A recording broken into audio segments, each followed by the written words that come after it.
ধাৰ হব মসি দেব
যদি ৰহস্য আছে তেতিয়াহ'লে পোহৰলৈ আহিবই, আমি দৃঢ় বিশ্বাস।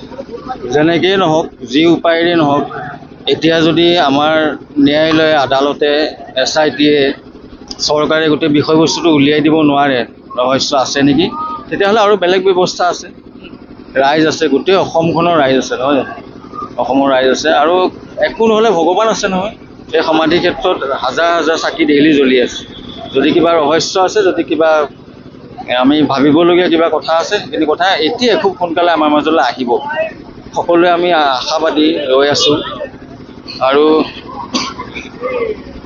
ন্যায়টো পাবই লাগিব যেনেকেই নহওক। মই কৈছোঁৱেই কথাটো। গতিকে জুবিন গাৰ্গ মানে এনেকুৱা নহয় যে কিবা এটা আদালতে কৈ দিলে সেইটো মানি ল'ব সকলোৱে, মানুহেতো মানি নল'ব।